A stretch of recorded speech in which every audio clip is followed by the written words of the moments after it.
हम अक्सर सोचते हैं ना कि बोर्ड एग्जाम्स की जो मार्किंग स्कीम होती है वो कोई पत्थर की लकीर है। लाखों स्टूडेंट्स उसे एकदम गीता मानकर शब्दशः रटते हैं। लेकिन सीबीएसई के अपने अत्यंत गोपनीय दिशा निर्देशों के अनुसार असल में वो सिर्फ एक सुझाव है। बिल्कुल, और यही आज के हमारे इस गहन विश्लेषण का सबसे दिलचस्प पहलू है। हाँ, तो आज के इस डीप डाइव में हम इसी रहस्यमय दुनिया का पर्दाफाश करने वाले हैं। वो दुनिया जो मूल्यांकन की उस मेज पर शुरू होती है जहां कॉपियां जांची जाती हैं। और इसके लिए हमारे पास आज स्रोतों का एक बहुत ही शानदार खजाना है। एकदम, मतलब हमारे पास इंडिया टुडे और एबीपी लाइव के विश्लेषणात्मक लेख हैं। एड्यूरेव की वो लिस्ट है जिसमें सामान्य गलतियों की बात की गई है। फिलो की एक पूरी कीवर्ड लिस्ट है। और सबसे खास बात, परीक्षा नियंत्रक के साथ हुए प्रश्नोत्तर के अंश और 10वीं कक्षा के गणित के एक टॉपर की एकदम असली उत्तर पुस्तिका की तस्वीरें। और मूल्यांकनकर्ताओं के लिए बनाए गए सीबीएसई के वो गोपनीय दिशा निर्देश भी। तो हमारा मुख्य उद्देश्य यही समझना है कि सिर्फ दिमाग में ज्ञान ठूंस लेना ही काफी नहीं है। बिल्कुल नहीं। मुझे तो लगता है कि परीक्षा की कॉपी एक सजी हुई थाली की तरह है। मतलब आपने कितनी भी मेहनत से स्वादिष्ट खाना क्यों ना पकाया हो, अगर उसे सलीके से नहीं परोसा गया तो खाने वाले का आधा मजा वहीं खत्म हो जाता है। ये थाली वाली एनालॉजी बहुत ही सटीक है, क्योंकि देखिए, मूल्यांकन प्रक्रिया को अक्सर लोग एक मशीन की तरह देखते हैं कि एक तरफ से उत्तर डाला और दूसरी तरफ से नंबर निकल आए। हाँ, जबकि असल में वहां एक इंसान बैठा है। बिल्कुल। वो इंसान जो शायद मई की चिलचिलाती गर्मी में एक दिन में दर्जनों कॉपियां जांचने के दबाव में काम कर रहा है। उस परीक्षक पर ना संज्ञानात्मक बोझ यानी जो कॉग्निटिव लोड होता है वो बहुत अधिक होता है। तो मतलब वो थका हुआ है। हाँ, और इसीलिए दिशा निर्देशों में इस बात पर बहुत जोर दिया गया है कि मूल्यांकन एक अत्यंत संवेदनशील प्रक्रिया है। मतलब एक छोटी सी चूक किसी भी छात्र के भविष्य का पूरा रास्ता बदल सकती है। पर एक मिनट रुकिए, मुझे यहाँ एक बहुत बड़ा विरोधाभास नजर आ रहा है। आपने कहा कि आधिकारिक मार्किंग स्कीम सिर्फ सुझाए गए बिंदु या सजेस्टेड वैल्यू पॉइंट्स है। हाँ, बिल्कुल। तो क्या इसका सीधा मतलब ये नहीं है कि परीक्षक के पास अपने व्यक्तिगत पूर्वाग्रह या बायस का इस्तेमाल करने की बहुत बड़ी गुंजाइश आ जाती है? मतलब वो किसी को भी नंबर दे सकता है? देखिए, सतह पर देखने में ऐसा लग सकता है, लेकिन जब हम दिशा निर्देशों की गहराई में जाते हैं ना, तो असल तंत्र समझ में आता है। मार्किंग स्कीम को लचीला इसलिए रखा गया है ताकि रटंत विद्या को रटने की आदत को हतोत्साहित किया जा सके। अच्छा, तो रटे रटाए जवाब नहीं चाहिए उनको? बिल्कुल नहीं। अगर कोई छात्र किताब की सटीक भाषा नहीं लिखता है, लेकिन उसकी अभिव्यक्ति में, उसकी बात में विषय की गहरी समझ झलक रही है, तो दिशा निर्देश स्पष्ट रूप से परीक्षक को उसे पूरे अंक देने का अधिकार देते हैं। मतलब बोर्ड क्या लिखा है इससे ज्यादा क्यों और कैसे की समझ तलाश रहा है। एकदम सही। और रही बात पूर्वाग्रह या बायस की, तो उसे रोकने के लिए ही एक कड़ा नियम बनाया गया है। अंधाधुंध सही का निशान लगाने की सख्त मनाही है। मतलब ऐसे ही पेज पलटकर टिक नहीं मार सकते? बिल्कुल नहीं। परीक्षक को हर सही उत्तर के सामने स्पष्ट रूप से सही का निशान और गलत पर क्रॉस का निशान लगाना ही होता है। ये सुनिश्चित करता है कि कॉपी का कोई भी पन्ना बिना पढ़े पलटा ना जाए। ये तो भी नियमों की बात, लेकिन इंडिया टुडे की रिपोर्ट उस मानवीय पहलू को भी उजागर करती है जिसका आपने भी जिक्र किया था। हाँ, वो फर्स्ट इंप्रेशन वाली बात। हाँ, रिपोर्ट के अनुसार शुरुआत के केवल 2 या 3 पन्ने देखकर ही परीक्षक के दिमाग में छात्र की क्षमता का एक प्रोफाइल बन जाता है। अब लोग अक्सर इसे सुंदर लिखावट से जोड़ लेते हैं, सोचते हैं कि जिसकी कैलीग्राफी अच्छी है वो टॉप कर जाएगा। ये शिक्षा जगत के सबसे बड़े थुपकों में से एक है। देखिए, परीक्षक कोई सुलेख प्रतियोगिता के जज नहीं है। वे बस स्पष्टता ढूंढ रहे हैं। सुंदर लिखावट और स्पष्ट लिखावट में ना जमीन आसमान का अंतर है। बिल्कुल, स्पष्टता ज्यादा जरूरी है। मान लीजिए एक छात्र के अक्षर एकदम मोतियों जैसे हैं, लेकिन उसने 2 पैराग्राफ या 2 उत्तरों के बीच कोई जगह ही नहीं छोड़ी। पूरा पन्ना शब्दों का एक अमर घना जंगल लग रहा है। तो वो थका हुआ एग्जामिनर तो और चढ़ जाएगा। वही तो। दूसरी तरफ मान लीजिए एक छात्र है जिसके अक्षर बहुत साधारण है, लेकिन उसने हर उत्तर के बाद 2 लाइनें छोड़ी हैं, मार्जिन का सही इस्तेमाल किया है। तो उस थके हुए परीक्षक का दिमाग उस दूसरी कॉपी को देखकर तुरंत शांत हो जाता है। क्योंकि उसे जानकारी खोजने में मेहनत नहीं करनी पड़ती। बिल्कुल। यहां से ना एक और बहुत आम धारणा जन्म लेती है। यह माना जाता है कि कॉपी के अंत तक पहुंचते पहुंचते परीक्षक मानसिक रूप से इतना थक जाते हैं कि उस थकान में वे थोड़े उदार हो जाते हैं।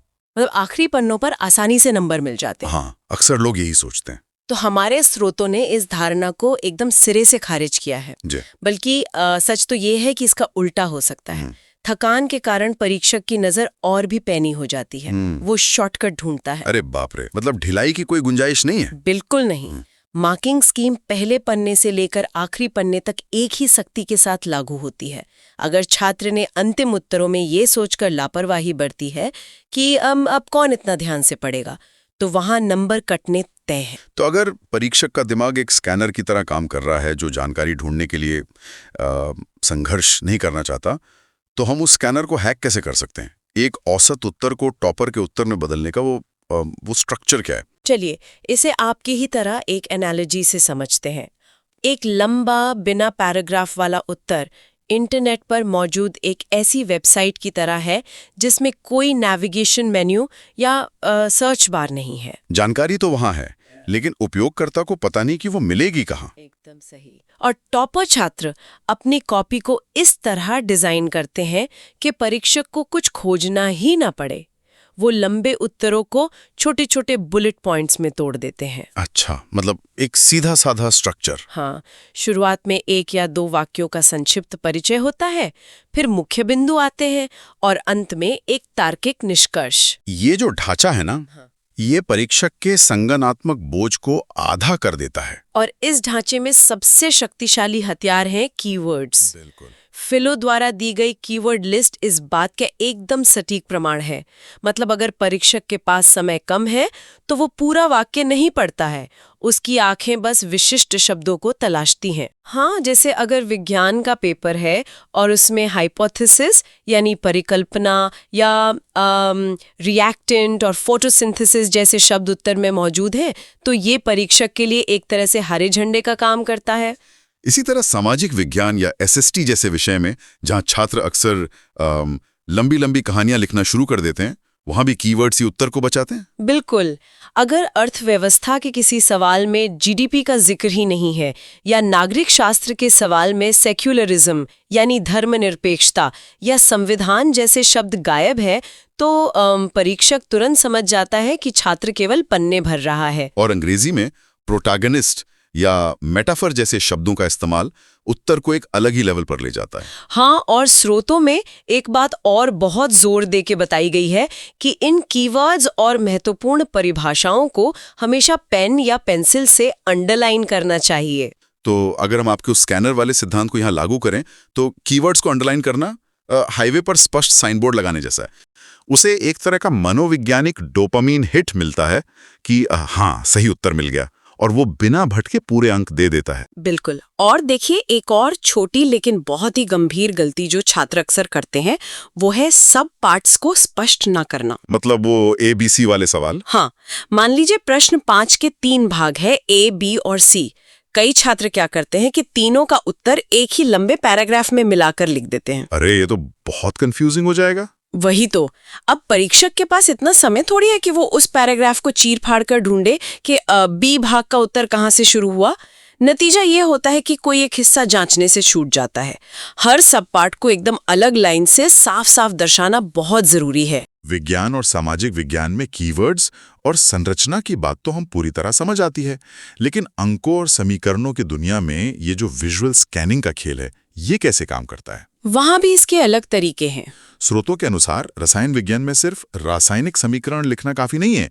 वहां SLGAQ यानी सॉलिड, लिक्विड, गैस और एक्वस जैसे अवस्था चिन्ह या जिन्हें स्टेट सिंबल्स कहते हैं, वो लिखना बहुत महत्वपूर्ण माना गया है। हाँ, क्योंकि रसायन विज्ञान में ये स्टेट सिंबल सिर्फ कोई औपचारिकता नहीं है। ये परीक्षक को बताते हैं कि छात्र ने केवल ब्लैक बोर्ड से अक्षरों को नहीं रटा है, बल्कि वो उस रिएक्शन को इमेजिन कर पा रहा है। एकदम सही। उसे पता है कि कौन सी चीज गैस बनकर उड़ रही है और कौन सी चीज ठोस अवस्था में नीचे बैठ रही है। इसी तरह SST में एड्यूरेव बार बार मैप वर्क को न छोड़ने की चेतावनी देता है। हाँ, मैप वर्क तो बहुत जरूरी है। मैप वर्क और सही तरीके से लेबल किए गए जो आरेख होते हैं ना, वो मुफ्त के नंबर होते हैं, जो परीक्षक की नजरों में आपकी विश्वसनीयता एकदम बढ़ा देते हैं। विज्ञान के डायग्राम भी अगर बिना नाम के हैं तो उन पर बहुत कम अंक मिलते हैं।